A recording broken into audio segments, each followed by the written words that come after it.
Whitesnake there, back with a bang, if you'll pardon the expression, with new single Still of the Night, a track also featured on the new Whitesnake album called simply, but highly appropriately, Whitesnake. Now, David Coverdale, the voice on the video, the snake behind the scales, you might say, was due to join me on the show today to talk about the album and other related topics, no doubt. But due to adverse weather conditions of quite biblical proportions, he's been grounded in London. However, due to a technological miracle which we have in front of us here, a screen, we can communicate, I hope. David, are you there? Yes, indeed, Dante. How are you doing? Fine, thank you. Everybody was suffering from wind at Heathrow. I'm sorry. Oh, well, there you go. Now, David, I can't help but notice that the musicians credited on the sleeve of the new album aren't actually the people that appear in the video.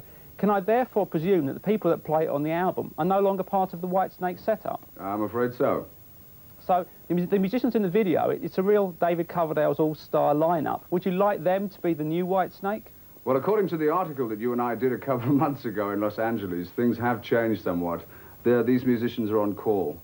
If everything goes well, they will be presenting Whitesnake music in future. Right, but at this precise moment in time, which is about 5 to 6 according to Mickey Mouse here, is it fair to say that Whitesnake is a solo project? No, Whitesnake is a vehicle for hopefully good rock and roll songs. And it's my choice to exercise flexibility within that framework. Right. Now, the new album wasn't a quick in-and-out job, as we say. It took quite a long time in coming. Was part of that due to the problems you had with your voice? The majority of it was, yes. I was, through a dreadful illness, I was confined to base for most of 1986. It was due to your sinus, wasn't it? And when you mention sinus to people in the music business, they give you some very suspicious looks, don't they? Yes, there's a kind of movement of invisible spoons toward the nostril. No, it was absolutely not. I have the doctor's reports for anybody who even suggests anything like that. Right, now I understand that after you had surgery on your sinus, you actually went to a Jewish cantor, a guy who sings in a temple, to retrain your voice. Is that right? Yes. The surgeon who operated on me was called Cantor, and the premier choir leader in the Jewish choir is called a cantor also. I think it was prophetic somewhat. Well, the new Whitesnake album we've established is now firmly with us, but it took an awful lot of time and money to get together. David, between you and me, forgetting the watching millions, is this going to be a crucial album in Whitesnake's career? I would imagine so. If this snake bites, then I will continue as the vehicle of Whitesnake or whatever. If not, I may consider something rather drastic, like singing in a Jewish choir, perhaps.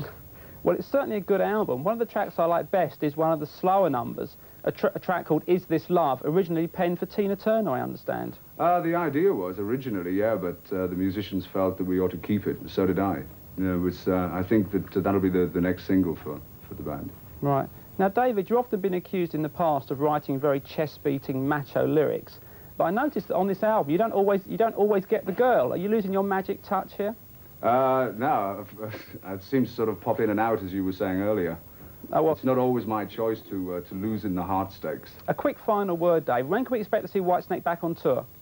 I would certainly hope in the summer. I've been talking with a couple of promoters about making some sneaky appearances, which is probably the story of my life, really. Oh, great. Well, thanks for joining us. Back to the Whitesnake video now. QVT and Q-tight trousers.